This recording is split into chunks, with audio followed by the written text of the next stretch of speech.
मुस्का कहे कभी न कटुवाणी, जो बोले दुर्जन पति को घोर नरक में जाती है, वही सुहागन वही बड़भाग सतवंती नार कहलाती है।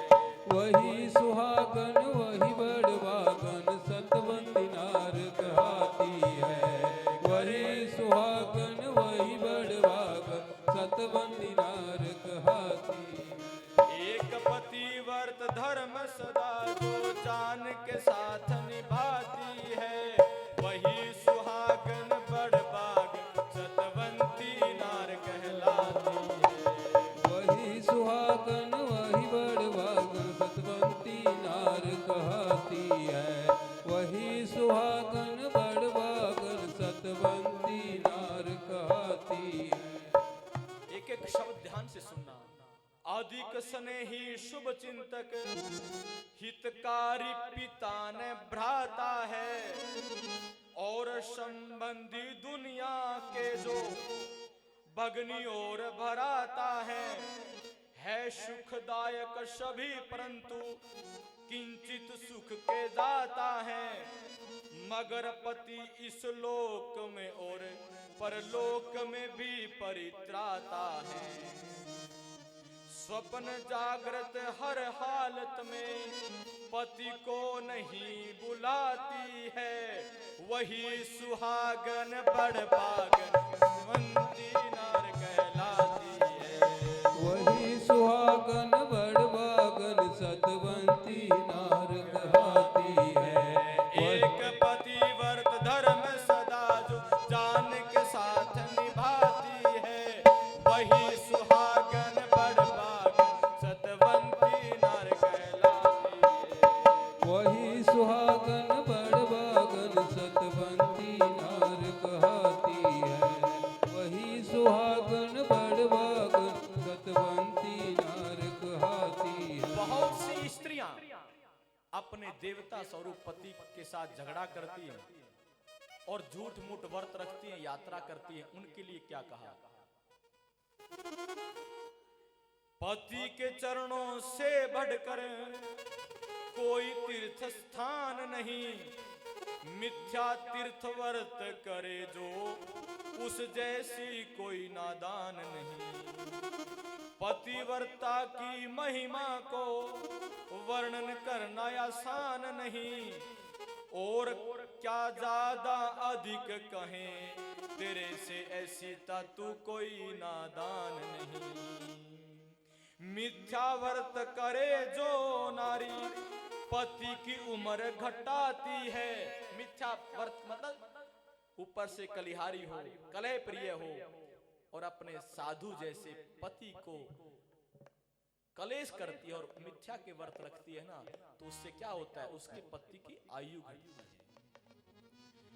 मिथ्या व्रत करे जो नारी वो पति की उम्र घटाती है, वही सुहागन बड़भागन सतवंती नार कहलाती है। वही सुहागन बड़भागन सतवंती नार कहलाती है।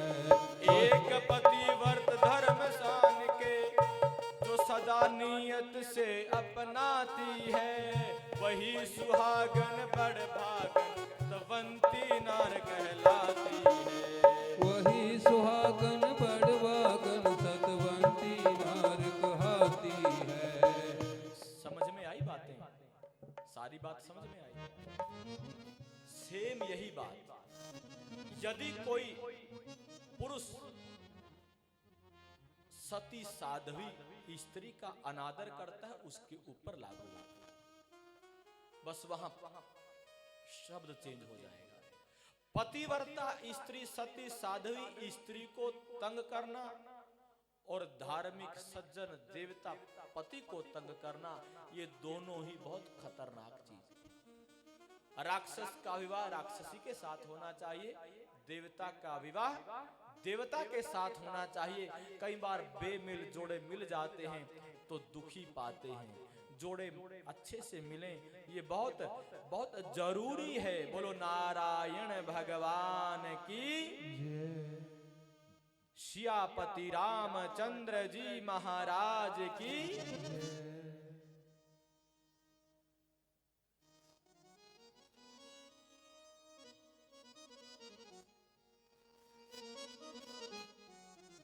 जब कभी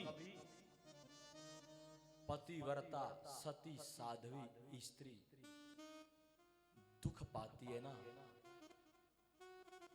तो उस घर से लक्ष्मी सदा सदा के लिए चली जाती है। यत्र नार्यस्तु पूज्यन्ते रमन्ते तत्र देवता। मनुष्य स्मृति जिसको अज्ञानी लोग बिना पढ़े उसकी निंदा करते हैं, मनुष्य स्मृति में मनु जी महाराज कहते हैं, क्या कहते हैं? यत्र नार्यस्तु पूज्यन्ते रमन्ते तत्र देवता। जहां पर सती साध्वी स्त्रियों की पूजा होती है, उस घर में रमन्ते तत्र देवता, वहां पर देवता निवास करते हैं। उसी प्रकार जहां पर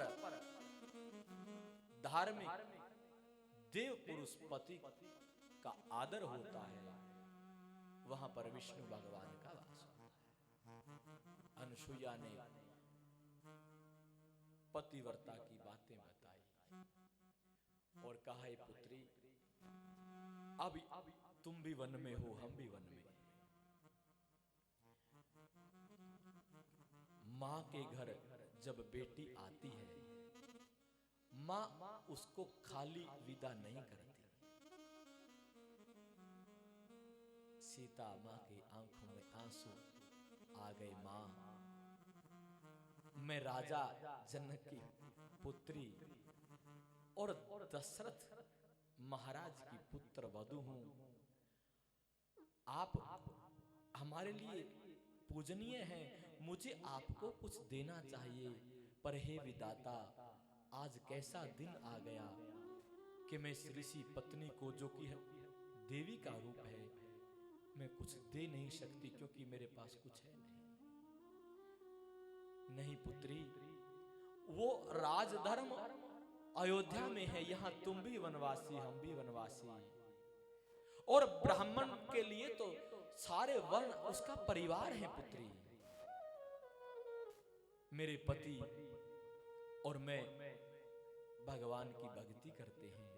देवी देवताओं ने हमारी भक्ति से प्रसन्न होकर हमें बहुत ऐसी वस्तुएं प्रदान कर रखी हैं। बेटी, मैं तुम्हें ऐसी साड़ियां देती हूं जो देवताओं ने दी है। वो साड़ी कभी मैली नहीं होगी, ताउम्र वो साड़ी यूं रहेगी कि जैसे अभी पहनी है। और ऐसे आभूषण देती हूं पुत्री, कभी खराब नहीं होगी। मैं जानती हूं अपने योग बल से कि केकई ने वो सब वस्त्र आभूषण उतरवा लिए, लेकिन मैं मां हूं, दे सकती हूं।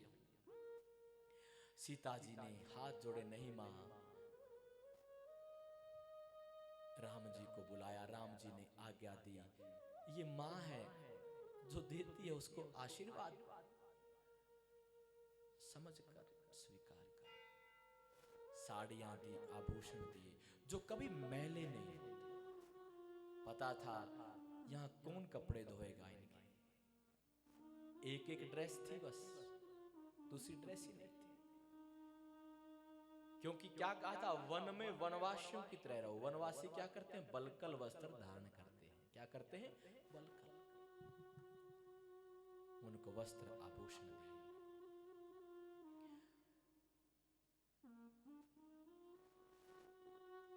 लक्ष्मण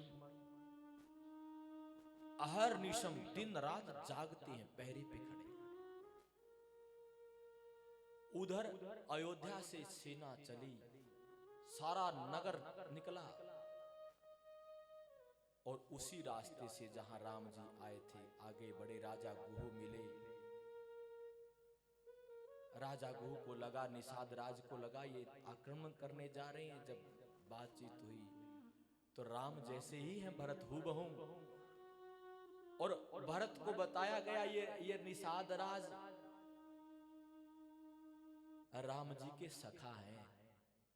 भीलों के, निषादों के राजा शूद्र वर्ण है। दुनिया को संदेश दिया क्या संदेश दिया?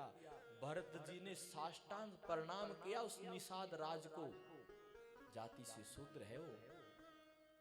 उसने कहा आप मुझे प्रणाम करो, राजा दशरथ के पुत्र। भरत ने कहा सुनो, ये ब्राह्मण क्षत्रिय वैश्य शूद्र ठीक है, एक व्यवस्था, किंतु आप मेरे बड़े भाई के मित्र हो, और जो जिसका मित्र होता है उसके साथ वही रिश्ता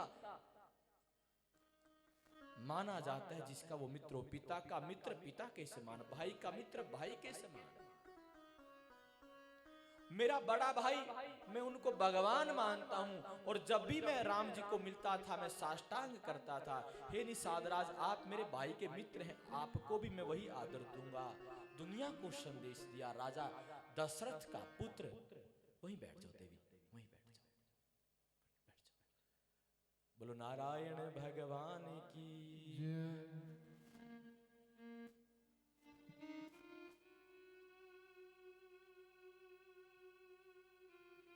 आदर देता है दुनिया में, मर्यादा स्थापित करता है।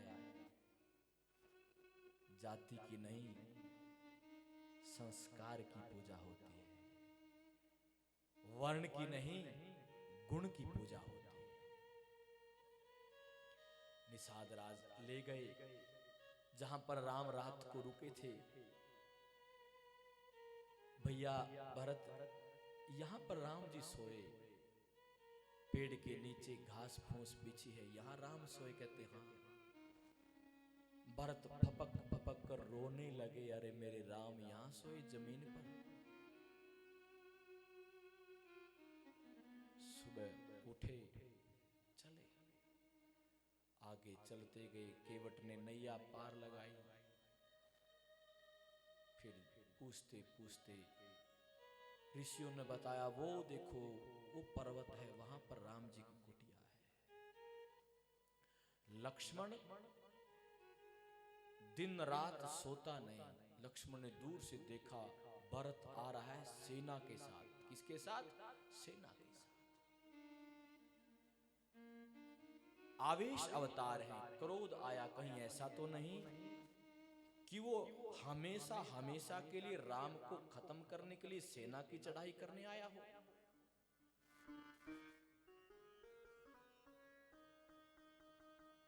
मन में सोचता है।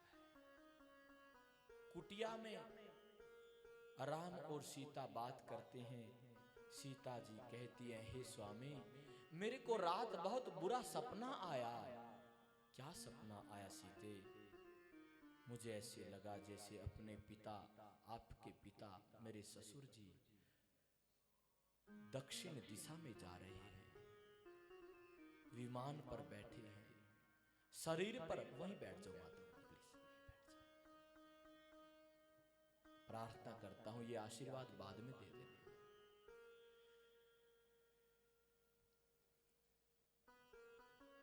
एक जगह मैं कथा कर रहा था प्रधान जी,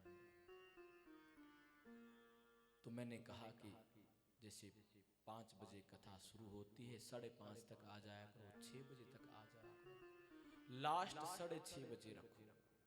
फिर भी कोई आए तो आराम से पीछे आकर के बैठ जाए। जिसको श्रद्धा सुमन अर्पित करने बाद में कर दे, बात खत्म। तो एक औरत तीसरे दिन आई और तड़ी के साथ मथा टेका, साष्टांग प्रणाम किए, फूल चढ़ाए। मैंने उसको टोक दिया। मैंने कहा, गुरु, वैद्य और सचिव को वो बात बोलनी चाहिए जो फायदेमंद हो। कथा जब चल रही है, बीच में जब आप डिस्टर्ब करते हैं तो उसे पाप लगता है, पुण्य नहीं। क्यों? क्योंकि भक्त का और भगवान का तार उस टाइम जुड़ा होता है। आप जब ये कथा सुन रहे थे, आपको ऐसा लग रहा था कि आपके आगे जैसे राम जी की झांकी है, लग रहा था ना, वो तार टूट जाता है, पाप लगता है। महाराज जी उसने तो अगले दिन वहां यूनियन बुला ली अपनी। मेरा तो पंडित जी ने अपमान कर दिया। मुझे कहा गया, मैंने कहा कोई बात नहीं, जो धर्म के अनुसार कहा है मैं उस पर कायम हूं। आगे भी कोई ऐसा करेगा तो मैं उसको टोकूंगा। दूसरी बात, ये मेरी क्लास है, मैं इसका टीचर हूं, ये मेरे स्टूडेंट हैं, तो टीचर को अपने तरीके से क्लास चलानी पड़ेगी। पैसों की दृष्टि से मेरा नुकसान है कि पैसे कम चढ़ेंगे, मैं उस नुकसान की परवाह नहीं करता क्योंकि देने वाला वो है। किंतु मुझे व्यासपीठ पर आप लोगों ने बिठाया, किस लिए बिठाया? कि हमें वो ज्ञान दो जिससे हमारा बेड़ा पार हो जाए। गाय को भोजन देते हैं ना, किस लिए देते हैं? कि आगे जाकर के यमराज को गवाही देगी कि ये मुझे रोटी देते थे। भैंस गवाही नहीं देगी। अग्नि में आहुति डाली जाती है। गौ, ब्राह्मण, साधु, गाय, गंगा, गायत्री, ये आपकी गवाही देते हैं ऊपर। इसलिए हमारा धर्म है आपको रास्ते पर चलाना। बोलो नारायण भगवान की। किसी को बुरा लगे तो अपना बालक समझकर, छोटा भाई समझकर, बेटा समझकर, नादान बालक समझकर क्षमा कर देना। आओ, रविंद्र वैष्णव जी हमारे प्रधान जी हैं, ये भी कई संस्थाओं के प्रधान हैं, और इनके साथ हमारे उपेश बंसल जी भी आए हैं। इनका भी मैं अपनी ओर से सनातन धर्म मंदिर जो है, सनातन धर्म मंदिर सभा के प्रधान जी की ओर से, कमेटी की ओर से आप सबका अभिनंदन करता हूं, दोनों का स्वागत करता हूं। इसके नीचे है, कोई बात नहीं, बहुत बहुत अभिनंदन है। ये दोनों महापुरुष धर्म के प्रति बड़ा भाव रखते हैं। जहां भी कथा होती है इनका मेरे ऊपर, मेरे साथ बहुत स्नेह रहता है। दो तरह के लोग होते हैं प्रधान जी, दोनों प्रधानों को कह रहा हूं। एक वो होते हैं अपना मतलब निकाला और भूल गए। एक वो होते हैं यदि किसी ने पानी भी पिलाया तो सोचते हैं इसके बदले में मुझे काश अमृत मिल जाए, मैं इनको अमृत पिला दूं। तो मेरी ऐसी सोच है कि जो हमारे साथ जुड़े वो जुड़े रहने चाहिए, वो जुड़े रहने चाहिए। आपके डेरा बसी में 9वीं बार मैं ये धर्म प्रचार कर रहा हूं। आप सब डेरा बसी के निवासियों का मुझ पर ये कर्ज है। क्यों? क्योंकि आप सब डेरा बसी निवासियों की वजह से मैं 9 बार भगवान का गुणगान कर पाया, अपनी वाणी को पवित्र कर पाया। आप सब डेरा बसी वासियों का ये जो कर्ज है, मैं इस जन्म में तो क्या कई कई जन्म लेकर भी उतार नहीं सकता। हमारे थम्मन जी भी आए हैं, ये भी बाबा बालकनाथ मंदिर कमेटी के प्रधान है। इनके यहाँ भी इन्होंने मुझे एक बार श्रीमद् महाभागवत और रामायण, इनके यहाँ मंदिर में, बहुत सुंदर मंदिर है और बहुत सिद्ध मंदिर है। थम्मन जी आपका भी स्वागत करता हूँ, अभिनंदन करता हूँ जोरदार तालियों के साथ। सारी सभाएं आपस में मिलकर रहें, बस मेरी तो यही कामना है, क्योंकि आज सनातन धर्म को एकता की जरूरत है, एकता की जरूरत है। कलयुग का चरण बढ़ रहा है। ये जो घटनाएं घट रही है ना, ये किसी का दोष नहीं है। क्यों? क्योंकि कलयुग बढ़ रहा है। उसके बाद भी हमारी जितनी सभाएं हैं, ये सब मिलकर के धर्म की रक्षा करें, धर्म की ध्वजा को बढ़ाएं। यही मैं मंगल कामना करता हूं, यही मैं व्यासपीठ से भगवान को प्रार्थना करता हूं। मेरे ऊपर सारी सभाओं का बहुत स्नेह है और मैं भी सबसे स्नेह करता हूं। सब मुझे ऐसा लगते हैं सारे के सारे कि ये मेरा परिवार है। और हो भी क्यों ना, ये राम जी के भक्त हैं, हम भी राम जी के भक्त हैं। द्वेष कभी नहीं होना चाहिए। और हम सब इंसान हैं, पूर्ण कौन है? पूर्ण तो भगवान है, इंसान पूर्ण नहीं है। इसीलिए जहां भी मैं कथा कहता हूं, अंतिम दिन ये बात बोलता हूं कि मैं तो नादान बालक हूं, मुझसे, मेरे व्यवहार से, कोई वाणी से, कोई कुछ भी कोई भूल हो जाए तो क्षमा कर देना। जो अच्छी बात भगवान ने बुलाई मुझे माध्यम बनाकर, उसको याद कर लेना। बोलो नारायण भगवान की। भगवान की कृपा हम सब पर बनी रहे, यही यही बार बार प्रार्थना है। राम जी को सीता जी कहती हैं, पतिदेव, रात सपने में महाराज आपके पिताजी, मेरे ससुर जी मुझे दिखे। विमान में बैठकर दक्षिण दिशा को जा रहे थे, सफेद कपड़े पहने थे। ध्यान चाहूंगा, जो पतिव्रता है, पवित्र है, ब्रह्मचारी है, सन्यासी है, उसके सपने सच होते हैं। कई बार मेरे जैसे आम आदमी के भी सपने सच हो जाते हैं। उपनिषद कहता है सपने का कोई आधार नहीं, लेकिन पुराणों में वर्णन आया कि उचित समय पर ब्रह्म मुहूर्त से पहले 3 बजे से 4 बजे के बीच में शुद्ध अवस्था में यदि हम सोए हैं, भगवान का ध्यान करके सोए हैं, उस समय यदि सपना दिखता है तो उसका अस्तित्व स्वीकार किया है पुराणों में। पढ़िएगा, 18 के 18 पुराण पढ़ने से क्या मिलता है? स्वर्ग मिलता है। आप कहोगे ठीक है, हम तो 6 महीने में पढ़ देंगे 18 के 18, मिल जाएगा स्वर्ग। कैसे मिलेगा? जब हम 18 के 18 पुराणों को बड़े मन से पढ़ेंगे ना, तो फिर हमारा जीवन, बोलो ना, बदल जाएगा। मैं अपने से कहता हूं, 18 के 18 पुराणों के 9 उपनिषद पढ़ने से पहले कभी कभार झूठ बोल दिया करता था। सारी दुनिया बोलती है तो भी बोलते हैं, पर जब से सारे शास्त्रों का भी लॉकडाउन में स्टडी की, अब मन से छोड़ दिया। आप करके देखिए।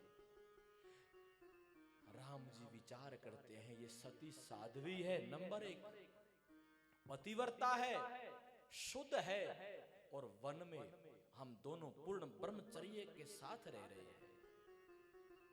राम जी कहते, हाँ मेरे भी बाएं अंग फड़क रहे हैं, बाईं आंख, बाईं भुजा, बाईं टांग फड़क रही है। वो ये बात बोल ही रहे थे, लक्ष्मण अंदर फड़फड़ाते हुए आया, भैया मैं भरत को छोड़ूंगा नहीं, मैं मार दूंगा उसको। क्या बात है? वो सेना लेकर के आ रहा है, वो देखो, वो शायद ये चाहता है कि राम जी को 14 वर्ष के लिए तो वनवास मिल गया, मैं सेना के साथ, राम जी तो निहत हैं, मैं राम जी को का वध कर दूंगा और हमेशा हमेशा के लिए मैं राजा रहूंगा। ध्यान चाहूंगा, पहली बार राम जी को क्रोध आएगा, पहली बार। भैया मैं पूरी पृथ्वी का तहस नहस कर दूंगा, 7 लोगों को जीत लूंगा, सबको खत्म कर दूंगा, पर आपका बाल बांका नहीं होने दूंगा। बहुत बोल चुका लक्ष्मण। राम जी ने कहा, लक्ष्मण अब एक भी शब्द बोला तो जुबान खींच लूंगा। लक्ष्मण डर गया, हाथ जोड़ करके बैठ गया। भैया इतना करो? मेरी सी वाल्मीकि लिखते हैं, राम जी की भुजा फड़फड़ाने लगी, क्रोध से चेहरा लाल हो गया। लक्ष्मण अपने भाई के प्रति ये भावना, अरे वो राजा दशरथ का पुत्र है, बचपन से जब से होश संभाला हम इकट्ठे रहे, क्या भरत पर इतना विश्वास नहीं? जहां जगह मिले वहीं बैठ जाना, बाद में आगे आ जाना, वहीं बैठ जाना। भटनागर परिवार का भी व्यासपीठ से स्वागत है, वहीं बैठ जाए बस। बोलो नारायण भगवान की। पवन भटनागर जी स्वागत, वहीं बैठ जाओ जहां स्थान मिला। आप वहां, वो वहां, बाद में कर लेना है। आपका धन नहीं, आपका परिवार हमारा साथ दे, आपका नगर हमारा साथ दे, आपका मोहल्ला हमारा साथ दे, सनातन धर्म की ध्वजा हम लहरा के चलें, हमें इस चीज की जरूरत है, इस चीज की जरूरत है। वहीं बैठ जाओ देवी, वहीं। एक गांव में प्रधान जी में कथा कर रहा था, तो मैंने ऐसे टोक दिया। गांव की औरत बड़ी मजाक करने वाली भी होती है। वो कहती आप हमें आगे नहीं आने देते। पंडित जी, हरियाणा की थी, पंडित जी, फिर लोगों को कैसे पता चलेगा कि फलाने की बहू भी कथा सुनने आई थी, पीछे की पीछे भी चले जाएंगे तो। मैंने कहा बात तो ठीक, पर आप समझदार हैं। लक्ष्मण को क्रोध में कहा राम जी ने, अरे लक्ष्मण, मेरा आपका और भरत का शत्रुघ्न का एक रक्त है, एक पिता से हैं हम। क्या अपने खून पर विश्वास नहीं? क्या भरत की भक्ति पर विश्वास नहीं? क्या भरत की निष्ठा पर विश्वास नहीं? मुझे भरत पर अपने से भी ज्यादा विश्वास है। भरत धर्म की धुरी है। भरत बोलो ना, धर्म की। अब तो दिख गई आप सबको, अब तो बैठ जाओ, जोरदार तालियां बजा दो इनके लिए। जो लेट आए उन सब के लिए जोरदार तालियां। फोटो भी उतार रहे हैं। आपका नेचर मुझे लगा मजाकिया है, इसलिए मजाक कर लिया, नहीं दूसरी कोई होती तो अगले दिन मीटिंग बुला लेती, है ना जी? पता लग गया आप सबको। राम हरे प्रभु श्याम हरे, राम हरे प्रभु श्याम हरे। लक्ष्मण धैर्य रखो, थोड़ी देर में वनवासियों के भी गुप्तचर होते हैं। गुप्तचर आए, हे राम, आपका भाई भरत सारी प्रजा को साथ लेके आ रहा है, किस लिए जानते हो? राम जी ने इशारा किया, लक्ष्मण ध्यान से सुनो दूत की बात। आपको मना करके ले जाएगा और आपको ही राजा बनाएगा। उसने प्रतिज्ञा की है कि मैं राजा नहीं बनूंगा, मेरा भाई ही राजा होगा।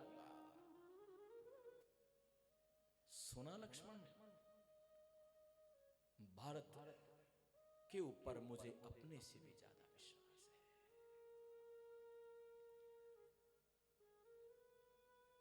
लक्ष्मण की आंखों में आंसू आ गए।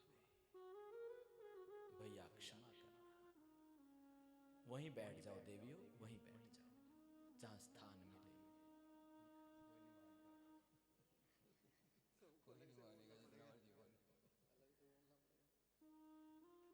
श्री राम जय राम, जय जय राम। बोलो श्री राम जय राम, जय जय राम। श्री राम जय राम, जय जय राम।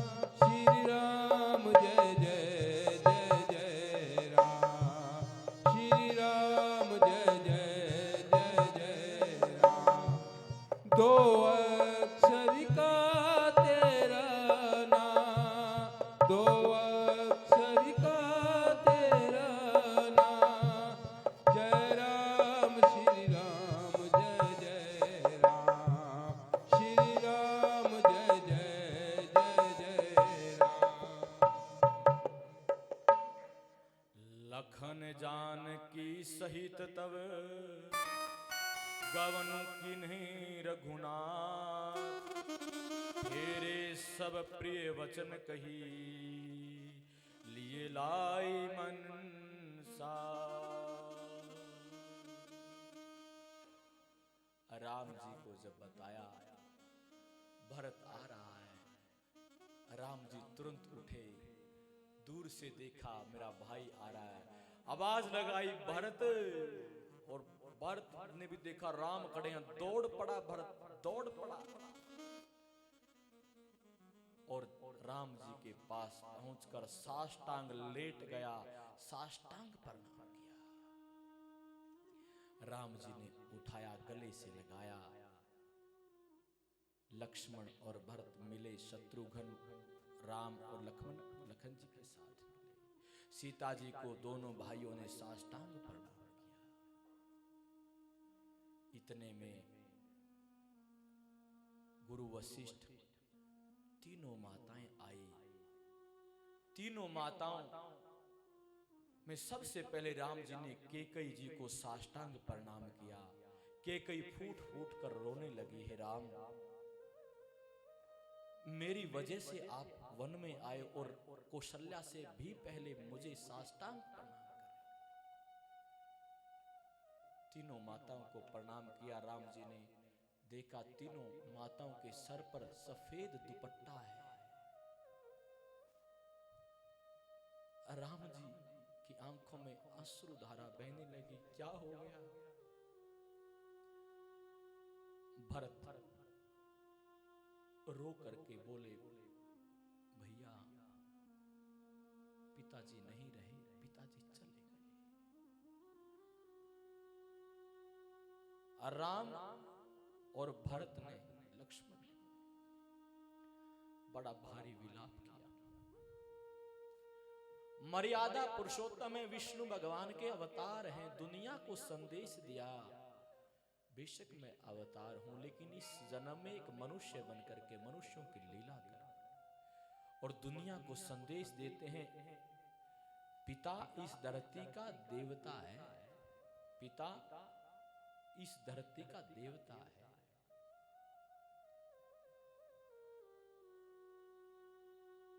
गुरु वशिष्ठ ने कहा, राम, आपके पिता आपका गम सहन नहीं कर पाए, आपका विरह सहन नहीं कर पाए। और राम, आपका रोना ठीक नहीं। आप तो धर्म के ज्ञाता हैं, मर्यादा पुरुषोत्तम है। राम, धीरज धरो। जनक जी और जनक जी भी साथ आए थे भरत के।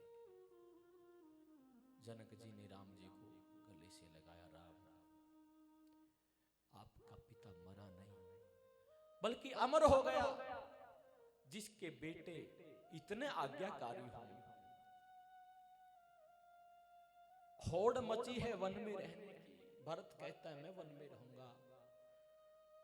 ना आप राजा बनना चाहते, ना भरत राजा बनना चाहता। अरे जिसके बेटे इतने आज्ञाकारी हों, हे राम जी, वो पिता मरता नहीं, वो तो अमर हो गया। बंधुओं, देवियों, हमारे हिंदुस्तान का ये इतिहास है। क्या इतिहास? अयोध्या का मतलब क्या था? अयोध्या का जो राजा था, उसको सारी धरती के राजा कर दिया करते थे, टैक्स दिया करते थे। वो सबका बोझ था। अयोध्या पूरी धरती की राजधानी, जैसे हमारा भारत देश है, जो सबसे बड़ा पद है प्रधानमंत्री का, सब बाकी उनके अंडर है। अयोध्या का राजा, सारी पृथ्वी के राजा उसको टैक्स देते थे, मतलब उसके अधीन थे। पूरी पृथ्वी का राजा अयोध्या का राजा का मतलब। राम जी कहते हैं मैं पिता के वचन को निभाऊंगा, 14 साल रहूंगा। भरत कहता है नहीं, मैं गद्दी पर नहीं बैठूंगा। होड़ मची है। ये मेरे देश का इतिहास है, ये मेरे सनातन का इतिहास है। आजकल मैंने पहले भी बताया, 70% मुकदमे अदालत में भाई भाई के और पति पत्नी के, पिता पुत्र के चले हुए हैं। और तो और अब मंदिरों को और मठों को भी नहीं छोड़ा लोगों ने। गौशालाओं की जमीन पर कब्जा करके बैठे हैं, मंदिरों की जमीन पर कब्जा कर लेते हैं, छोड़ते नहीं। बेचारे मंदिर वालों को कोर्ट में जाना पड़ता है। कहां जाएंगे वो? मंदिर को किसी ने जमीन दान दी, वो मंदिर की है, आगे उसका बेटा महंत है, उसका पोता महंत है। एक सिस्टम चला आया है। आप कौन होते हो उसको दबाने वाले? गौशालाओं की जमीन, गौचरान की जमीन गौशाला के लिए है? नहीं जी, छोड़ेंगे नहीं। एक ये संस्कृति है, एक वो संस्कृति कौन सी? राम जी कहते मैं 14 साल तक वनवास में रहूंगा। भरत कहता मैं भी गद्दी पर नहीं बैठूंगा। राम कथा इसलिए है ताकि हम राम जी के जीवन चरित्र को अपने जीवन में उतारें और छोटी मोटी बातों के लिए अपने भाई और माता पिता, गुरु, साधु, संत आदि इनका निरादर ना करें। राजा जनक कहते हैं दशरथ जैसे महापुरुष जिनके पुत्र इतने महान हो, हे राम ऐसे मरते नहीं, अमर हो।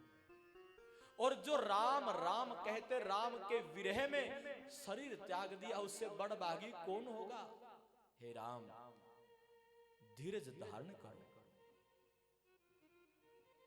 फिर सीता जी के पास जनक जी गए, सीता जी की माता गई, सीता जी को छाती से लगा करके मां कहती है बेटी आज तूने मेरी कोख को धन्य कर दिया सीता, कोख को धन्य कर दिया। राजा जनक कहते हैं पुत्री तपस्वी के बेस में हैं आप, लेकिन आपने हमें इतिहास में अमर कर दिया, इतिहास लिखा जाएगा। राजा जनक की पुत्री अपने पति के साथ राजमहल के सुख छोड़ करके वनों में आई।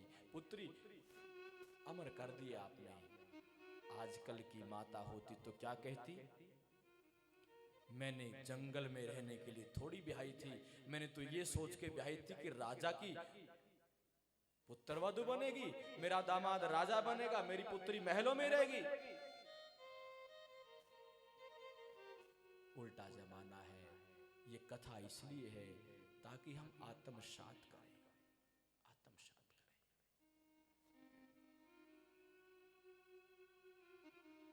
सब आपस में मिले, सब कुशल क्षेम पूछे, जलपान आदि की औपचारिकता हुई। उसके बाद भरत जी ने निवेदन किया, हे भैया राम आपके बिना अयोध्या अनाथ है, अयोध्या को सनाथ करो। आप राजनीतिक और सामाजिक नीति के हिसाब से भी आप ज्येष्ठ हैं, आप ही राजा बनेंगे, मेरा कोई अधिकार नहीं। और आपको जनता चाहती है, राजा वही होना चाहिए जिसको जनता चाहे। आप हर बात में योग्य हैं। और हे राम मैं आपका दास हूं, आप मेरे आदरणीय हैं, आप चलिए। राम जी ने कहा भरत क्या तुम चाहते हो कि राजा दशरथ को इतिहास में यूं याद किया जाए कि वो एक झूठा व्यक्ति था, एक झूठा राजा था, पुत्र मोह के कारण वो वचन पूरा नहीं कर पाया? या यूं चाहते हो कि राजा दशरथ सत्यवादी थे, अपनी प्रतिज्ञा के पक्के थे, अपनी जो प्रोमिस की उस प्रोमिस को निभाया? आज क्या है, प्रोमिस कर देते हैं लोग किसी को भी, लेकिन निभाना, प्रोमिस निभाना, ये इसके लिए 14 वर्ष वनवास जाना पड़ा राम जी को। क्या चाहते हो तुम कि आपके पिता को ऐसे याद किया जाए? कहते हाँ। तो भरत इतिहास में अमर होने के लिए कुर्बानी देनी पड़ती है, इतिहास में अमर होने के लिए त्याग करना पड़ता है। यूं ही नहीं, जितना मेरा पिता है उतना ही आपका भी है। आपका भी ये दायित्व है कि आप अपने पिता के वचन को सत्य करो। इसलिए मैं तुम्हें आज्ञा देता हूं कि जाओ 14 साल तक वहां पर राज करो। मैं 14 वर्ष पूर्ण होते ही आऊंगा और फिर हम दोनों भाई मिलकर के जनता की सेवा करेंगे। भरत कहता नहीं, आप यदि धर्म को नीति को जानते हैं तो मैं भी जानता हूं भैया, मैं बिल्कुल भी राज सिंहासन पर नहीं बैठूंगा। राम जी ने देख लिया ज्यादा कहने की क्या आवश्यकता, सब जानते हैं कि भरत मानेगा नहीं। तो भरत फिर तुम क्या चाहते हो? हे भैया आप अपनी चरण पादुका दो, आपकी चरण पादुका राज सिंहासन पर रखूंगा और मैं खुद नगर से बाहर विराजमान रहूंगा। चरण पादुका राज सिंहासन पर रहेंगी। और आज भी कुछ पढ़े होंगे आप शास्त्रों को, पुराने शास्त्रों को, व्यवस्था थी राजा से बड़ा पद होता था पुरोहित का। राजा का जो कुलगुरु होता था उसका पद राजा से बड़ा होता था। लिखा है महर्षि वाल्मीकि जी ने, भरत जी कहते हैं, हे राम जी, हे भ्राता जी, आपके राज सिंहासन पर आपकी पादुका रहेंगी और राज्य की तमाम व्यवस्था गुरु वशिष्ठ जी संभालेंगे। मैं क्या करूंगा? मैं नगर के बाहर, द्वार के बाहर, आप जमीन पर सोते, मैं भी जमीन पर नहीं, मैं 2 फुट गहरी खोद करके वहां सोऊंगा। आप घास फूस पर सोते, मैं भी घास फूस पर सोऊंगा। आप कंदमूल खाते, मैं भी। आप सरयू नदी के ठंडे जल में स्नान करते, मैं भी तपस्वी जीवन जीऊंगा, राजा नहीं बनूंगा। तो राम जी ने कहा चलो किसी तरह मान जाए। ठीक है भरत, जैसा तुम ठीक समझो, पर हाँ तीनों माताओं का ध्यान रखना, माँ कैकेयी का विशेष ध्यान रखना और इसको कभी कटु शब्द नहीं बोलना। इसने उपकार किया है मेरे ऊपर भरत। देखो मैं ऋषियों के साथ रहता हूँ, ऋषियों के साथ सत्संग करता हूँ, तीर्थों में वास करता हूँ, ये तो उपकार किया है इन्होंने। बहुत समझा बुझा करके भेजा। भरत धर्म की धुरी हैं, रोते बिलखते आ गए। चरण पादुका लेकर के उन पादुकाओं को राज सिंहासन पर रखा। गुरु वशिष्ठ को कहा आप हमारे कुल गुरु हैं, सब बातें जानते हैं, हमारे पिता भी हर बात आपसे पूछकर किया करते थे, आपको क्या मैं कहूं? हे गुरुजी, 14 वर्ष तक जब तक राम जी ना आए, आप गुरु हैं, पुरोहित हैं हमारे, उसके साथ साथ राज्य का भी कारोबार आपके कंधों पर है। गुरुजी ने कहा फिर शत्रुघ्न को मेरे साथ रखो। ठीक है महाराज। भरत जी ने जमीन खुदवाई। राम जी जमीन पर सोते हैं ना, मैं तो राम जी का छोटा हूं, नहीं सोऊंगा। वहां पर घास फूस की व्यवस्था की, कंदमूल खाए, वही वस्त्र धारण किए सन्यासियों के। धीरे धीरे समय बीतने लगा, धीरे धीरे समय बीतने। राम जी ने विचार किया ऋषियों के साथ, देखो अब सारी नगरी आई थी ना, कहते हाँ, अब इनको पता चल गया मेरा एड्रेस ये है, मेरा पता ये है, अब ये क्या करेंगे? कभी कोई आएगा, कभी कोई आएगा। अरे मैं तो 14 वर्ष यहाँ भक्ति करने आया हूँ, ऋषियों के साथ सानिध्य करने के लिए आया हूँ, मेरा भजन छूट जाएगा, भक्ति छूट जाएगी। हर रोज वो कोई न कोई आएगा, मैं उसके ही उसमें बातचीत में रह जाऊंगा। तो ऋषियों ने कहा फिर आप पंचवटी चले जाओ। कहां चले जाओ? पंचवटी, कर्नाटक। वहां पर किसी को नहीं मालूम होगा और बहुत सुंदर और रमणीय स्थान है। राम जी सबको प्रणाम करके पंचवटी में गए। लगभग 12 वर्ष कंप्लीट हो चुके हैं। धीरे धीरे करते करते पंचवटी में रहते रहते बहुत समय बीत गया। धीरे धीरे समय बीता तो यूं कहें कि लगभग 12.5 साल बीत गए।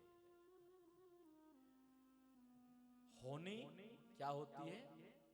प्रबल होती है, उसको कोई बदल नहीं सकता, कोई बदल नहीं सकता होने को। हम और आप तो किस खेत की मूली है? जो नारायण के अवतार हैं, भगवान राम, मां जानकी, उनकी भी जो लकीरें थी, जो बातें थी, वो होके रही। बड़े बड़े राक्षस आते वहां,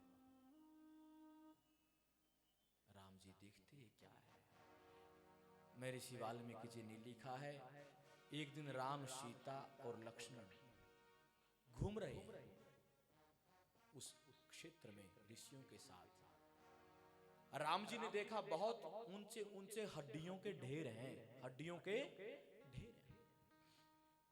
राम जी ने पूछा, हे ऋषियों, हे महात्माओं, हे ब्राह्मणों, ये हड्डियों के ढेर किसने लगा रखे, किसकी हड्डियां हैं ये? ऋषि चुप रहे, कुछ नहीं। हे महाराज, हे ऋषियों, हे ब्राह्मणों, हे संतों, मैंने ये पूछा है, ये हड्डियों के ढेर किसके हैं? ऋषि हाथ उठाकर रोने लगे। राम जी ने कहा, राम के रहते, राम के होते ब्राह्मण, ऋषि, संत, भक्त रोए? सच सच बताओ, बात क्या है? ऋषियों ने कहा, राम जी क्या बताएं, यहां पर रावण के कार्यकर्ता, रावण के वर्कर, रावण के राक्षस, रावण के अनुचर, जो लोग कह देते ना रावण तो ब्राह्मण था, रामायण पढ़ लो वाल्मीकि वाली, पता चल जाएगा कितना विद्वान था, भक्त था। 2 गुण मैं मानता हूं, स्वीकार करता हूं, पर वो ब्राह्मणों के लिए क्या करता था वर्णन आ रहा है। रावण के अनुचर, रावण के राक्षस, लगभग 14,000 राक्षस खर, दूषण और शूर्पणखा के नेतृत्व में इस जन स्थान नामक वन में रहते हैं राम जी। अच्छा, वो सुबह का भोजन, दोपहर का और रात का उनका जो ब्रेकफास्ट, लंच और डिनर है ना, वो क्या है? वो वन में रहने वाले ऋषियों को जो यज्ञ करता है, भगवान विष्णु की भक्ति करता है। वो कहते हैं सब कुछ भगवान, सब कुछ रावण है, तुम क्यों करते हो इसकी भक्ति, क्यों करते हो हवन? बंद करो। और यज्ञ करने वाले, सनातन का प्रचार करने वाले ऋषियों को रावण के राक्षस मार करके खाते हैं, खून पीते हैं, मांस खाते हैं उनका, ये उनका भोजन है, और हड्डियां फेंक देते हैं। हे राम जी, ये उन ऋषियों की हड्डियों के ढेर हैं जिन ऋषियों को रावण के राक्षसों ने खाया। दूसरी बार क्रोध आया है राम जी को। महर्षि वाल्मीकि लिखते हैं, राम जी ने कहा, अच्छा? कहते हाँ।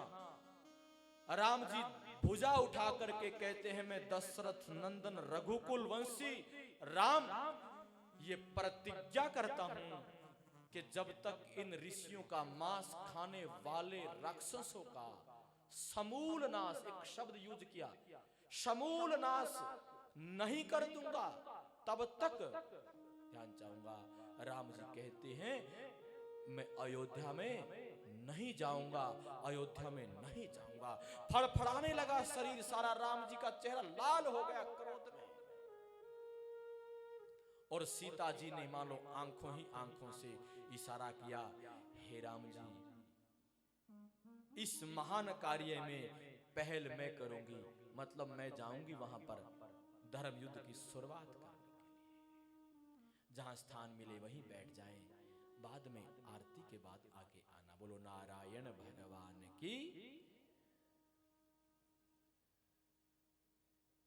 ऋषियों ने प्रणाम किया, राम कितनी बड़ी प्रतिज्ञा की, धन्य हैं आप। भगवान राम धन्य हैं आप। अपनी पंचवटी पर आए, कुछ दिन वहां रुके। शूर्पणखा रावण की मुंह बोली बहन, जैसे को तैसा,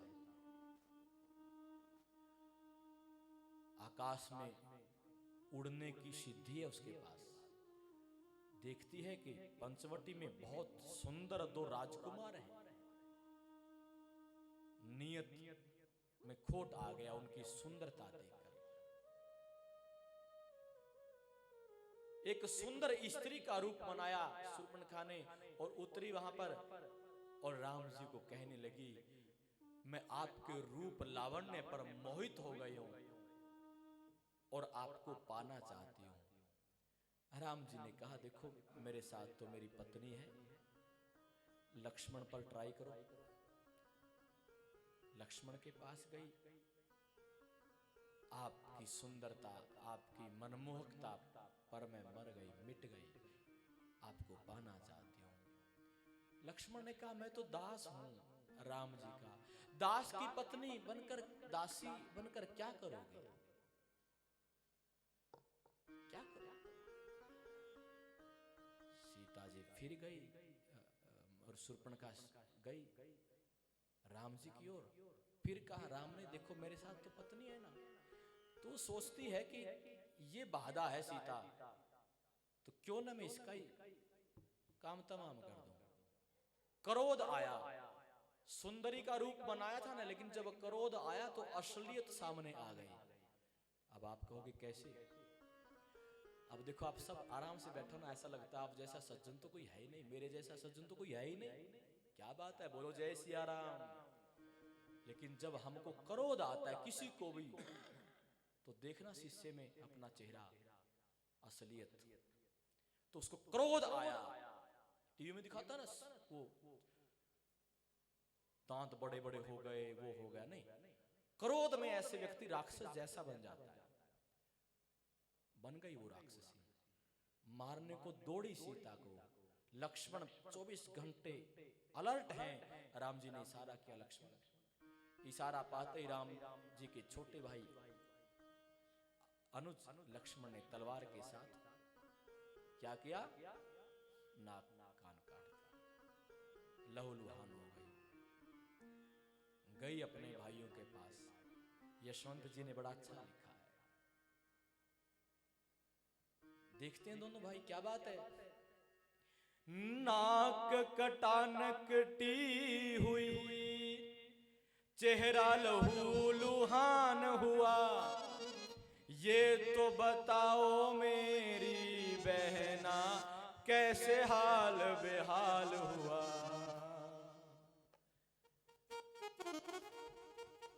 सारी बात बताई, क्या कहती है, मेरी बात का बुरा मत मानना, स्त्री का रूप देवी का रूप भी है। और कहते हैं ना, उजड़े हुए घर को एक स्त्री बसा देती है, और एक स्त्री ही जब वो राक्षसी बन जाती है, बसे बसाए घर को उजाड़ देती है। ऐसे ऐसे महान पुरुष, ऐसी ऐसी महान देवियां जो उनकी सास और ससुर बने थे, घर में राक्षसी आ गई, वो बेचारे जेल में रहते हैं और रोते रहते हैं, किस्मत को कोसते हैं, क्या हमने इसीलिए पुत्र का विवाह किया था। सुलक्षणा स्त्री उजड़े हुए घर को बसा सकती, और दुष्ट आ जाए तो बसे बसाए घर को, बोलो ना, उजाड़ देती। सास रहती है अमृतसर में, ससुर रहता है अमृतसर में, बेटा और बहू चंडीगढ़ में रहते हैं, ननद रहती है मुंबई में, ननद का भी नाम लिखवा देती है, कहती है फोन करके दहेज मांगती है। क्या लिखती है कि मेरी ननद फोन पे दहेज मांगती है, कहती है मेरे कान के टॉप्स और गले की चैन मंगवाओ। कंप्यूटर में सब फीड होता है, कंप्यूटर वाला पूछता है किस किस को फंसाना है, ननद को भी कहते हाँ, ससुर को भी कहते हाँ। ऐसे ऐसे आरोप लगा दिए जाते हैं। एक इज्जतदार आदमी जब उन आरोपों को पढ़ता है तो उसको ऐसा लगता है बस धरती में समा जाऊं। देवियों सज्जनों, हो सकता है यहां पर अंधेर हो, यहां पर अन्याय हो, लेकिन ऊपर भी कोई, बोलो ना, एक सत्ता बैठी है। दूध का दूध और पानी का पानी हो जाता है। एक देवी को मैं बचपन से देखता था, मेरे पड़ोस में रहती थी, बहुत कलह परी, उसका पति बड़ा देवता था। जब मैं धीरे धीरे बड़ा हुआ, वो बूढ़ी हो गई, और मैं गुरुकुल से पढ़ के जब कई साल बाद अपने घर गया तो मुझे बताया कि वो जो है ना, कि मैं कहा उसके शरीर में कीड़े पड़ गए हैं। उस समय तक मैं शास्त्र पढ़ चुका था। देवियों सज्जनों, मैं उस स्त्री से कभी बोलता नहीं था। मैंने कहा देखो तो सही प्रैक्टिकली ताकि जब हम बड़े हों तो ज्ञान आए। मैं उसके घर गया, वो लेटी लेटी हाथ जोड़ती है। मैंने कहा दादी हाथ क्यों जोड़ते हो? कहने लगे आप के अंदर मुझे कृष्ण भगवान नजर आता है। मुझे लगा मेरी बटरिंग कर रही है। मैं कहा कोई बात नहीं, ठीक ठीक लगा लो, मैं तो जस्ट आपको देखने आया हूं। उसने मुझे बताया बेटा क्या बताऊं, बहुत दुखी हूं। देखो मैं कहता हूं निंदा नहीं करनी चाहिए। हमारे मोहल्ले की सबसे कलियारी स्त्री थी वो, लेकिन कहती है बेटा देखो आप लोगों ने तो मुझे देखा ना, मैंने कभी किसी का बुरा नहीं किया। अब मेरी स्थिति यह है बेटा, दिन रात मुझे नहीं पता चलता कि लैट्रिन कब आई, बाथरूम कब आया। ये तो भला हो मेरी पुत्र वधू का मेरी सेवा करती है। देवियों सज्जनों, उस रात में पूरी रात सोया नहीं, सोचता रहा कि हमारे शास्त्रों में ना जो लिखा है वो सच लिखा है कि कलयुग में जो बोएगा, बोलो ना, वही काटेगा। सतयुग में क्या था, मैंने अपराध किया पूरी नगरी को उसका दंड भुगतना पड़ता था। त्रेता युग आया, मैंने अपराध किया पूरे मोहल्ले को भुगतना पड़ता था। द्वापर आया, मैंने अपराध किया पूरे परिवार को सजा मिलती थी। कलयुग ने कहा नहीं, मैं क्या करूंगा, जो करेगा सो भरेगा।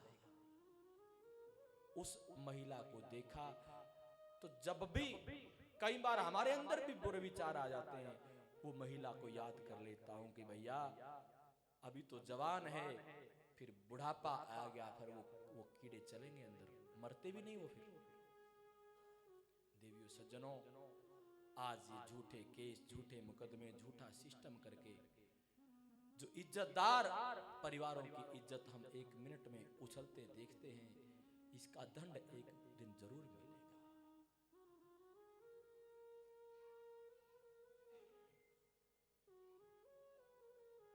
परमात्मा सबके साथ है। उपनिषद कहता है कि हर व्यक्ति के अंदर, हर जीव के अंदर परमपिता परमात्मा का दर्शन करो। हर किसी को वही भाव होना चाहिए। बोलो नारायण भगवान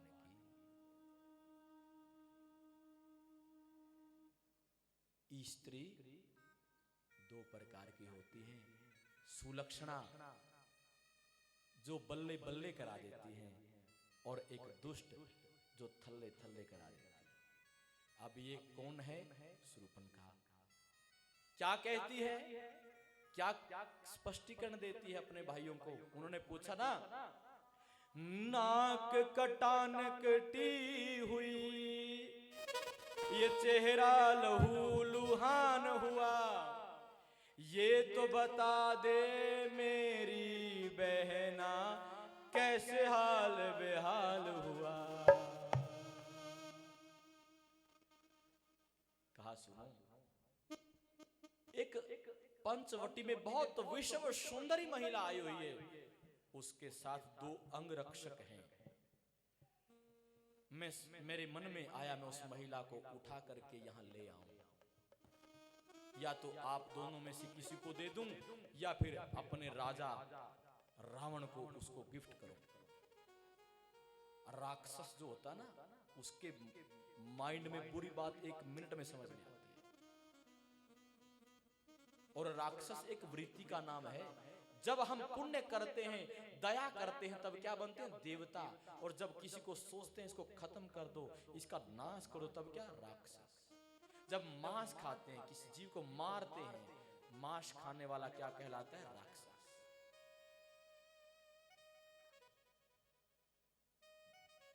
पागल हो गए सुनकर के विश्व सुंदरी है। तो भाई मैं तो महिला थी, मेरा तो उसके अंगरक्षकों ने हाल कर दिया। अरे तुम तो पहलवान हो, अपनी बहन की इज्जत का बदला लो, मुझे बेइज्जत कर दिया। उन दोनों को खत्म करो और सुंदरी को ले आओ, बहन की इज्जत का बदला भी चूक जाएगा, और तुम्हें एक सुंदर विश्व सुंदरी स्त्री मिल जाएगी। और क्या चाहिए? जब राम जी ने देखा कि लक्ष्मण जी ने उसके नाक कान काट दिए, और वो आकाश मार्ग से उड़ के चली गई। तो लक्ष्मण जी को अलर्ट कर दिया, सीता जी को अलर्ट कर दिया, दोनों को कहा अब सुनो, जिस लिए हम वन में आए, जिस काम के लिए वन में आए, अब वो काम शुरू हो चुका है। जो सीता जी हमने प्रतिज्ञा की थी ना कि उन राक्षसों का समूल नाश करेंगे जो राक्षस ऋषियों को खाते हैं, अब वो काम शुरू हो गया है। ये कोई आम राक्षसी नहीं है, इसके पीछे बहुत बड़े बड़े राक्षस हैं। हे लक्ष्मण, तुम सीता जी को एक गुफा में बिठाओ और बाहर सीता जी की रक्षा करो, तुम बाहर बैठ जाओ। वो राक्षस आएंगे, मैं अकेला उनका काम तमाम कर दूंगा और फिर तुमको आवाज लगा दूंगा। सीता जी ने नमस्कार किया, गुफा में बैठ गई, बाहर लक्ष्मण जी पहरेदार। इतनी ही देर में आकाश से वो सारे के सारे राक्षस, चारों तरफ आकाश भर गया। महर्षि वाल्मीकि जी लिखते हैं वो राक्षस 14,000 हैं, 14,000। कितने हैं? 14,000। और वो सारे के सारे रावण के जैसे बलशाली हैं। किस जैसे हैं? रावण जैसे, सारे के सारे तमाम। ज्यादा लंबी बात नहीं करूंगा, जो लिखा है वही बताऊंगा। महर्षि वाल्मीकि ने लिखा है, उन्होंने आक्रमण किया, राम जी ने भी उसका जवाब दिया और मात्र 1 घंटे में, लिखा है मात्र 1 घंटे में 14 के 14,000 राक्षसों का काम तमाम कर दिया, लाशें बिछा दी। मात्र कितने घंटे में? 1 घंटे में। वन के गुप्तचरों ने जाके सूचना दी, किसको? शूर्पणखा को। सारे बोलो ना, राम नाम सत्य हो गया, एक भी नहीं बचा। और बिल्कुल पलक झपकते 1 घंटे में। लिखा है, महर्षि वाल्मीकि लिखते हैं कि राम जी यूं तीर निकालते, यूं भुजा कितनी रफ्तार की, भुजा कब यहां आई कब पता ही नहीं चला। लक्ष्मण को आवाज लगाई, लक्ष्मण आओ। लक्ष्मण जी आए, सीता जी आए।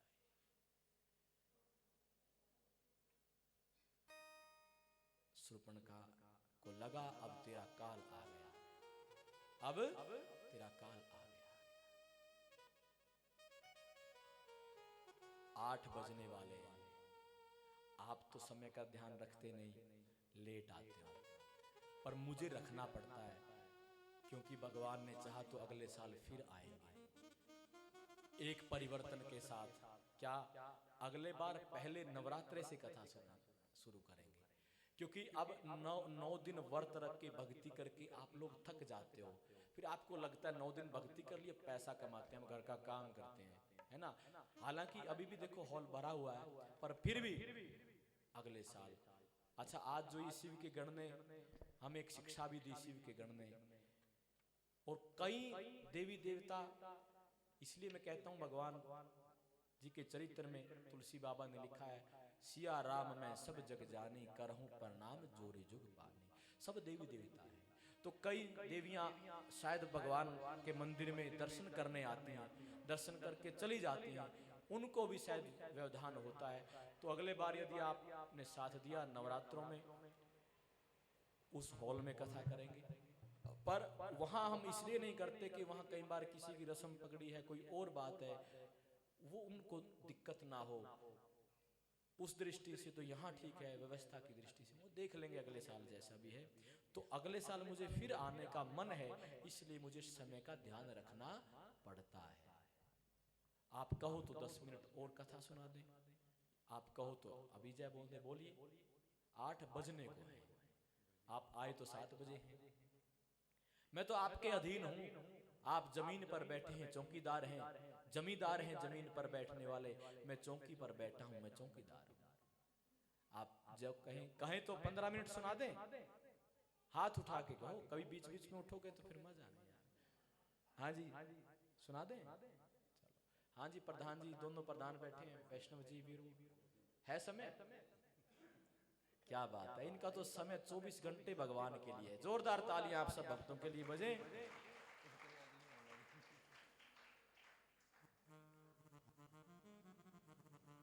शूर्पणखा उड़ी आकाश मार्ग से, रावण के वहां गई। दरबार में रावण ने भी देखा नाक कटी है, लहूलुहान, उसने भी एक क्वेश्चन किया, नाक कटान कटी हुई, चेहरा लहूलुहान हुआ, ये तो बता दे मेरी बहना कैसे हाल बेहाल हुआ। मुझे पता है आप गाना चाहते हो, पर मेरे अंदर से ये आवाज आ रही है, ये सब ये महाशक्तियां मुझे प्रेरित कर रही हैं कि भजन तो ये मोबाइल में भी सुन लेंगे, कथाओं के जो सार हैं वो सुनाओ, कथा का जो गूढ़ ज्ञान है वो सुनाओ। बोलो सियावर रामचंद्र जी महाराज की जय। सच्ची बात बताना, बोर तो नहीं हो रहे आप? किस किस को लगता है कि बोरिंग है? हाँ जी, नहीं? किस किस को लगता है कि कथा ठीक चल रही है?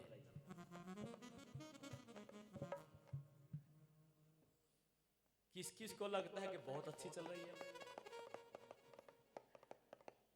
तो मुझे एक बात नहीं समझ में आई, कईयों ने ना तो ये कहा बोर हो रहे, ना ये कहा ठीक चल रही है, ना ये कहा कि बहुत अच्छी चल रही है। तो आपको किस कैटेगरी में शामिल किया जाए? जय जय राम, बोलो जय जय राम। नाक कटान कटी हुई, ये तो चेहरा लहूलुहान हुआ, ये तो बता दे मेरी बहना कैसे हाल बेहाल हुआ। ये तो बता दे मेरी बहना कैसे हाल बेहाल हुआ। वाल्मीकि जी की रामायण में लिखा है, शूर्पणखा का जो पति था ना, खेल खेल में रावण के हाथों मारा गया था। एक जगह लिखा है रावण के साथ किसी युद्ध में भाग लेने गया था, वो मारा गया था। तो शूर्पणखा ने कहा मेरा पति मारा गया, आपकी वजह से मरा है वो। तो रावण ने कहा देखो हम कोई मनुष्य नहीं है, हम कोई ऋषि नहीं है, हम राक्षस हैं। क्लियर लिखा है वैष्णव जी, जो कह देते हैं ना बहुत से पुलस्त गोत्र के ब्राह्मण के रावण तो ब्राह्मण था, वो कहता है लिखा है इसमें, अरे बहन तो क्या बात है, हम राक्षस हैं, हमको ऋषि थोड़े हैं। एक ही पति मरा होगा, जाओ मैं तुमको स्वतंत्रता देता हूं, जनस्थान में रहो, जो भी समझ में जो भी पसंद आए उसको पति बनाओ, एक पति बनाओ, 2 बनाओ, 50 बनाओ, राक्षस ही हो तुम, क्या रोने धोना लगा। भेजा शूर्पणखा को स्वच्छंद विचरण करने के लिए, और साथ में 14,000 राक्षस भेजे, जाओ इसकी रक्षा करना, ये जो मर्जी करे, मेरी बात का बुरा मत मानना, आप तो देवियां हैं। लेकिन समाज में जो इस तरह की देवियां हैं जो अपने पति के अतिरिक्त भी पुरुषों के साथ संबंध बनाती है, वो शूर्पणखा है। शूर्पणखा कोई और नहीं। जो स्त्री अपने पतिव्रत धर्म का पालन नहीं करती, एक से अनेक के साथ विचरण करती है, उसका नाम है शूर्पणखा। क्या नाम है? शूर्पणखा। इसलिए जिंदगी में सहेली बनाओ तो देख लेना कहीं वो शूर्पणखा तो नहीं। संग अच्छा हो ये बहुत जरूरी है, संग अच्छा हो। इसलिए शूर्पणखा वहां स्वच्छंद विचरण कर रही थी, आई रोने लगी। क्यों रोती हो? हे भैया आप मेरे लिए भगवान हैं, रावण को कहती है शूर्पणखा। आप राजा है हमारे, आप मेरे भाई हैं, मैं आपसे बहुत बेतिहा प्रेम करती हूँ, मैं आपके लिए अपनी जान भी दे सकती हूँ, और मैंने तो जान की बाजी लगा दी। कैसे लगा दी बहना? कहती है शूर्पणखा, हमारे पंचवटी के स्थान में एक कुटी बनाकर एक इतनी सुंदर स्त्री रहती है जिसका वर्णन तो देवता भी नहीं कर सकते, ब्रह्मांड सुंदरी है वो। मैंने जब उसको देखा, मैं उसको उठा करके आपके लिए लाना चाहती थी, आपको भेंट स्वरूप देना चाहती थी। हे भैया रावण, इतनी सुंदरी आपकी कितनी रानियां है ना, कितनी है? कहते हाँ, एक भी उससे ज्यादा सुंदर नहीं, ज्यादा तो छोड़िए, उसके मुकाबले में कोई नहीं। अच्छा बहना? कहते हाँ। मैं उसको लाने लगी तो उसके साथ 2 राजकुमार हैं, उन्होंने मेरा ये हाल कर दिया। और आगे जब मैं आई, खरदूषण को बताया, खरदूषण ने 14,000 राक्षसों के साथ आक्रमण किया। तो हे मेरे भाई, हे महाराज, हे लंकापति, उनमें से एक का नाम राम है ना, उस राम ने मात्र 1 घंटे में, गुप्तचरों ने मुझे बताया, मात्र 1 घंटे में उस राम ने उन 14,000 राक्षसों का काम तमाम कर दिया मेरे भाई। उसके साथ एक लक्ष्मण है और उस सुंदरी का नाम सीता है। जब राम लक्ष्मण सीता की बात कही, रावण ज्ञानी था, जान गया कि वो 14 के 14,000 राक्षस मेरे समान बलशाली थे, उनको कोई नारायण भगवान के सिवा मार नहीं सकता। ये नारायण है, ये कोई और नहीं है। समाधि के द्वारा जान गया ये राम नारायण है। फिर भी सीता की सुंदरता के प्रति, क्योंकि राक्षस भाव था ना मन में, लालसा थी, लेकिन नारायण है और इतने बलशाली हैं कि 14,000 राक्षस 1 घंटे में मुझे छोड़ेंगे नहीं। उस फाइल को, उस शूर्पणखा वाली फाइल को क्या कर दिया? रख दिया ठंडे बस्ते में। कुछ दिन बाद फिर शूर्पणखा आई, और वो तब आई जब राज दरबार लगा हुआ था। सुनाती है रावण को, काय का राजा है, क्यों जनता को बेवकूफ बनाता है? तू तो कायर है, तेरी बहन का नाक काट दिया, कान काट दिए, और तू आराम से सभा में नृत्य देख रहा है। तू कायर है, तू निर्लज है, तू चूड़ी पहन ले। ध्यान चाहूंगा, जब मर्दानगी पर सवाल उठता है ना पुरुष की, तो फिर उस पे सहन नहीं होता। लास्ट में तो बहुत बड़ी बात कह दी कि तू पुरुष नहीं है, चूड़ी पहन ले, स्त्री है। मारीच के पास गया रावण। किसके पास गया? मारीच के पास। मारीच, जो योद्धा 1 घंटे में 14,000 राक्षसों का काम तमाम कर सकता है, उसको मैं जीत नहीं सकता। जिसको बल से और बुद्धि से न जीता जा सके, राजनीति कहती है उसको छल से जीतना चाहिए। आप सोने का मृग बन जाओ, वहां विचरना। सीता स्त्री स्वभाव के कारण, स्त्री चाहे कितनी बड़ी विदुषी हो, लेकिन स्त्री का स्वभाव फिर भी कहीं न कहीं उसमें थोड़ी बहुत मूढ़ता होती है। वो कहेगी मुझे चाहिए। और जब रावण ने कहा राम, तो मारीच कहता सुनो, जब वो नौजवान अवस्था में थे, विश्वामित्र के साथ आए थे, तो मुझे एक बाण मारा था। मैं 14 योजन दूर पड़ा था जाके, 14 योजन, 100 योजन दूर। कितने योजन दूर? 100 योजन दूर पड़ा था मैं। उस समय तो बच गया था, अब नहीं बचूंगा, मुझे क्षमा कर दो, मैं आपका साथ नहीं दे सकता। रावण ने कहा तो सुन, मेरा साथ नहीं देगा ना, अपनी मृत्यु से डरने के कारण कहते हाँ, तो फिर मेरे हाथों से तेरी मृत्यु होगी। मारीच विचार करता है, इस राक्षस राज के हाथों से मरने की अपेक्षा अच्छा है उस नारायण भगवान के हाथों से मेरा वध हो, मेरी मुक्ति हो जाएगी। इसलिए वो कहता है ठीक है, मैं साथ दूंगा आपका। तैयार हो जाते हैं, और वही आपको मालूम है कि वो सोने का हिरण बना। सीता जी ने कहा ये मुझे हिरण चाहिए। राम जी हिरण लेने गए, और वहां जाकर के उसने अपना बहुत दूर तक राम जी को ले गया, और जब हाथ नहीं आया, राम जी ने तीर चलाया।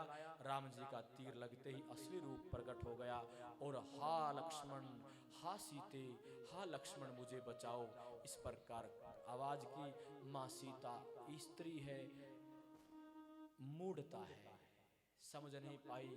लक्ष्मण को बहुत भला बुरा कहने लगी। लक्ष्मण ने कहा, माँ मेरे राम को कोई हरा नहीं सकता, आप राम जी की बाहुबल पर विश्वास करो, योद्धा हैं वो भगवान हैं। ने कहा, लक्ष्मण मैं राम जी की आवाज सुन करके डरी हुई हूं, आप ले जाओ, आप चले जाओ, चले जाओ। लक्ष्मण ने लक्ष्मण रेखा निकाली, चला गया। रावण भिक्षुक ब्राह्मण का, साधु का वेश बना करके आया, भिक्षा मांगी। तो सीता जी ने कहा, मैं इस लक्ष्मण रेखा को पार नहीं करूंगी। तो रावण साधु वेश में था, तो उसने कहा, ठीक है मैं भूखा हूँ, मैं बाहर बैठा हूँ तुम्हारे घर के, मैं तुम्हें श्राप दूंगा, भूखा हूँ, भूखा साधु हूँ। सीता जी ने विचार किया, मैं राजा जनक की पुत्री, राजा दशरथ की पुत्र वधु, रामचंद्र जी महाराज की पत्नी, मेरे घर साधु भूखा बैठा रहे। और यूं कहें कि वो लीला जान गई मां सीता के, अब लीला करने का समय आ गया, लीला करने का समय आ गया। एक कवि ने बड़ा अच्छा लिखा है, वो जब लक्ष्मण रेखा पार करने लगी तो अग्नि जली, उस अग्नि में असली सीता तो उस अग्नि में ही रह गई। माया रूपी सीता आगे बढ़ी, माया रूपी सीता आगे बढ़ी। रावण ने असली रूप दिखाया, हाथ पकड़ा और रथ में बिठा लिया। उस रथ को पुष्पक विमान का स्वरूप देकर, पुष्पक विमान ऐसा था जब पुष्पक विमान का आह्वान करते तो प्रकट होता था, जैसा रूप चाहते तो वैसा बना लेता था, जितना विशाल चाहते उतना विशाल बन जाता था। पुष्पक विमान में उड़ा ले गया सीता को। गीध पक्षी, गीधराज जटायु, पहले के पक्षी आज भी बोलते हैं लेकिन हम बोली को समझ नहीं पाते। गीधराज जटायु ने देखा सीता को ले जा रहा है, सीता को बचाने के लिए वो गीधराज जटायु अपने प्राणों तक की आहुति दे देता है। रावण ने घायल कर दिया बुरी तरह, पड़ गया नीचे। इधर पंचवटी में राम जी जब चले गए थे बहुत दूर, लक्ष्मण जी भी सीता जी के बुरा भले कहने पर चले गए। तो राम जी ने कहा, लक्ष्मण मैंने कहा था सीता जी की रक्षा करना। लक्ष्मण ने कहा, भैया माँ ने मुझे बहुत न कहने वाली बातें बोली, इसलिए आना पड़ा। दोनों भाई दौड़े चले आए, समझ गए कोई असुर था ये। देखा सीता जी वहां नहीं है, बिलखते हैं दोनों भाई और रोते हैं, विलाप करते हैं, मनुष्यों जैसी लीला कर रहे हैं, ताकि संसार को ये अंदाजा ना हो कि राम भगवान है। आगे चलते हैं, आगे देखते हैं कि जटायु गीधराज बेहोश की हालत में पड़ा है और उसने बताया सीता को एक राक्षस जिसका नाम लेना चाहता था, ले नहीं पाया और बस यूं इशारा किया, उधर ले गया। इतने में हे राम राम कहते कहते जटायु ने प्राण त्याग दिया। पूरी बात नहीं बता पाया। वाल्मीकि रामायण में लिखा है, महाराज राम ने विधिवत उस जटायु का अंतिम संस्कार करके दुनिया को संदेश दिया मेरे राम ने कि पक्षी का भी आदर करते हैं। कुछ लोगों ने एक झूठी कथा जोड़ दी कि एक ऋषि का राम जी ने वध किया था, वो ऋषि शूद्र जाति था। ऐसा नहीं हो सकता। जो राम पक्षियों को भी आदर दे, जो राम सबरी के बेर खाए, क्या वो किसी ऋषि का वध कर सकता है? नहीं कर सकता। 800 साल मुगलों का राज रहा, 200 साल अंग्रेजों का राज रहा, हमारे शास्त्रों के साथ छेड़छाड़ की गई ताकि इस तरह की बातें करके हम लोगों को आपस में लड़ाया जा सके। राम जी का अवतार पूर्ण अवतार है मेरे भाई बहन, पूर्ण अवतार है, पूर्ण कला है। पक्षी का भी अंतिम संस्कार करके संदेश दे दिए। आगे बढ़े, सबरी के बेर खाए, नारद जी मिले। सबरी के दर्शन करने के बाद आगे नारद जी मिले। नारद जी देखते हैं प्रभु रो रहे हैं। नारद जी ने कहा, एक बात कहूं? कहते क्या? आप रो रहे हो, जानते हो क्यों? राम जी ने देखा लक्ष्मण जी तो नहीं सुन रहे, देखा नहीं सुन रहे, तो नारद जी को कहने लगे आपने तो श्राप दिया था। नारद जी ने कहा हे राम, मैं आज आपसे एक बात पूछता हूं। आज आप एक स्त्री के लिए विलाप करते हो, आपके मन में एक स्त्री के विरह की कितनी वेदना है। हे नारायण, हे राम, आपको याद है मैं नारद एक बार विवाह करना चाहता था, एक स्त्री से मोह हो गया था मुझे, तो आपने वो मेरा विवाह क्यों नहीं होने दिया? राम जी ने कहा आप ऐसा करो, ब्रह्मलोक में चले जाओ। ब्रह्मलोक में रंभा नाम की एक अप्सरा है, उससे स्त्री के गुण और अवगुण पूछना, बस आपको ज्ञान हो जाएगा मैंने आपका विवाह क्यों नहीं होने दिया।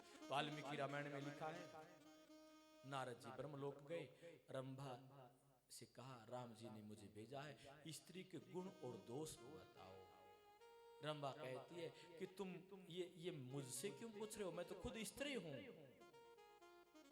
एक ही लाइन में बता रहा हूं। रंभा कहती है नारद, साधक को, किसको? साधक को, जो परमात्मा को पाना चाहता हो, जो मोक्ष पाना चाहता हो, जो भक्ति के शिखर पर पहुंचना चाहता हो, उसको स्त्री का संग नहीं करना चाहिए। आपने कहा गुण और अवगुण, तीन गुण हैं स्त्री में। पुरुष से ज्यादा ममता होती है, पुरुष में इतनी ममता नहीं होती। स्त्री में सहनशीलता पुरुष से ज्यादा होती है, पुरुष में सहन शक्ति कम होती है। और तीसरा दया, स्त्री बहुत दयावान होती है। आप कभी महाभारत पढ़िएगा, ये जो भ्रम फैलाया जा रहा है ना कि महाभारत नहीं पढ़नी चाहिए, भाई महाभारत से तो घर में महाभारत होती है, बिल्कुल झूठी बात है। महाभारत ऐसा ग्रंथ है, कैसा, जो आपको बताएगा चाचे ताए। याद आ गई बात तो बता रहा हूं। हम कहते हैं दुर्योधन से बड़ा कोई दुष्ट नहीं था, कहते हैं ना। दुर्योधन ने क्या अच्छा काम किया। पांडव और द्रौपदी दर दर ठोकरें खिलाई कि नहीं दुर्योधन ने, लेकिन पांडवों की मां दुर्योधन की चाची, क्या नाम था, क्या नाम था? कुंती। कुंती को राज दरबार में इस तरह रखा जैसे अपनी मां गांधारी को रखा था। दुनिया को संदेश है ये महाभारत से कि भाई भाई लड़े, ठीक है, लेकिन चाची, ताई, बुआ, मामी, मौसी, ये मां का ही रूप है। जिस दुर्योधन को हम कहते हैं बहुत पापी था, उस दुर्योधन ने शिक्षा दी हम सबको कि देखो, शिक्षा लो। कुंती को राजमाता की तरह सुविधाएं दी, आदर दिया। कहीं वर्ण नहीं आता कि दुर्योधन ने कभी कुंती को कोई अपशब्द कहा। ध्यान चाहूंगा, कौरवों का वध कर दिया पांडवों ने, महाराज युधिष्ठिर राजा बन गए। असल बात यह है कि इस महाभारत युद्ध की जड़ कौन था? वो अंधा धृतराष्ट्र था। उसके मन में ये भावना थी कि मेरा बेटा राजा बनना चाहिए। पिता की भावना का प्रतिरूप होता है पुत्र। यदि दुर्योधन को बचपन से ही धृतराष्ट्र कहता है सुन, ये तेरा बड़ा भाई है, इसका अधिकार है, मन में भी न लाना। शकुनी को समझा सकता था, उसको निकाल सकता था वहां से, निकल यहां से। क्या निकाला? नहीं, क्योंकि धृतराष्ट्र की हार्दिक इच्छा थी जो भी हो मेरा पुत्र राजा बनना चाहिए। था कि नहीं जड़ युद्ध की? पांडवों को पता था इस बात का, पता था कि नहीं पता था? जब युधिष्ठिर राजा बने तो क्या किया? चाहते तो उसको निकाल सकते थे, चाहते तो उसको फांसी पर लटकवा सकते थे, चाहते तो उसका वध कर सकते थे, चाहते तो उसको कारावास में डाल सकते थे। क्या किया? काहे तात, आप हमारे पिता के बड़े भाई हैं, आप हमारे लिए पिता से भी ज्यादा आदरणीय हैं। और उनका वो आदर किया जो अपने पिता का करना चाहिए था, सेवा की। दुनिया को संदेश देती है महाभारत। हम क्या क्योंकि कुछ लोगों को ये डर है कि यदि भारत के लोग महाभारत पढ़ के रिश्तों की मर्यादा जान गए तो भारत की संस्कृति का नाश कैसे होगा। मैंने भी पहले पढ़ी नहीं थी, लॉकडाउन में महाभारत पढ़ी, महाराज आंखें खुल गई, आंखें खुल गई। सच्ची बात कहनी चाहिए, महाभारत पढ़ने से पहले मैं भी थोड़ा सा ये जो चाचे ताए ये फाल है ना, मतलब ये जैसे इनमें एक कमी है। क्या कमी है? यदि इनके भाई का पुत्र कुछ आगे बढ़ता है तो उनको जलन होती है ना, ये कमी है। और जो समझदार हैं, जो राम के भक्त हैं, जो कृष्ण के भक्त हैं, वो क्या सोचते हैं कि मेरे भाई का बेटा मेरा बेटा। तो मैं अपने उस मोहल्ले में उसमें देखता था तो सोचता था कि यार ये कुछ नहीं है, ठीक है प्रणाम करो बस, ज्यादा चक्कर में नहीं। लेकिन जब मैंने ये पढ़ा तब से थोड़ा विचारधारा बदल गई। माँ, चाची, ताई, बुआ, मामी, मौसी, चाचे, ताए, मामे, फूफे, मौसे, ये सब आदरणीय हैं, आदरणीय है। ध्यान चाहूंगा, परमात्मा की हर बात में ज्ञान है। महाभारत पढ़िए, पढ़ोगे? कौन कौन पढ़ना चाहेगा? डर है मन में। बूढ़ी बूढ़ी चाची ताई दादियों ने अंदर बात फैला रखी, महाभारत पढ़ोगे तो महाभारत हो जाएगी। हमारे को फल मिला। मेरे भाई के यहाँ 3 लड़कियां थी, लड़का नहीं था। मैंने महाभारत को परोपर पढ़ करके जो शास्त्रों अनुसार उसका पाठ किया, उसका यज्ञ किया और उसका फल अपने भाई को दे दिया। प्रधान जी, उस भाई को लड़का हो गया, मुझे तो महाभारत ने फल दिया। जोरदार तालियां एक बार। शास्त्र फल देता है, लेकिन ऐसे नहीं कि कथा का समय 5 बजे है, आए 7 बजे, फिर 8 बजे घड़ी देखने लगे फिर चले गए। कथा का पढ़ने का भी नियम है, सुनने का भी नियम है, फल मिलता है महाराज, फल मिलता है। ध्यान चाहूंगा बंधुओं, सीता का पता पूरा बता नहीं पाया गिद्धराज जटायु, मर गया। संस्कार किया अंतिम विधि विधान से, आगे बढ़े, सबरी का उद्धार किया। नारद जी को कहा, नारद जी वहां गए। रंभा ने कहा 3 गुण है, सहन शक्ति, ममता और दया। मेरी बात का बुरा मत माना, लिखा है रामायण में। रंभा कहती है उसके सिवा स्त्री में कोई गुण नहीं है।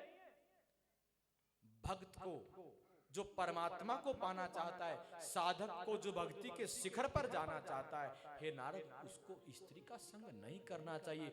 जो स्त्री परमात्मा के पद को पाना चाहती है, मोक्ष पाना चाहती है, भजन की, भक्ति की पराकाष्ठा को पाना चाहती है, उसको भी पुरुष का संग नहीं करना चाहिए, ब्रह्मचारिणी बन जाना चाहिए। बोलो नारायण भगवान की। और शास्त्र पुराण लिखते हैं, विवाह हो गया, एक पत्नीव्रत, एक पतिव्रत, वो भी ब्रह्मचारी ही कहलाता है, वो ब्रह्मचारिणी कहलाती है। नारद को समझ में आ गई, भगवान से क्षमा मांगी, हे प्रभु मुझे क्षमा कर। तो मैं अपनी वाणी को यहाँ पर विराम देता हूँ। आपका मन तो ऐसा है कि कथा चलती रहे, समय देर हो जाएगी, आप घर जाओगे, फिर आप कल आओगे तो आपके घर वाले कहेंगे बहुत देर से आते हो, इसलिए मत जाओ। आज 3 तारीख है, 4, 5 और 6 3 दिन की कथा पड़ी है।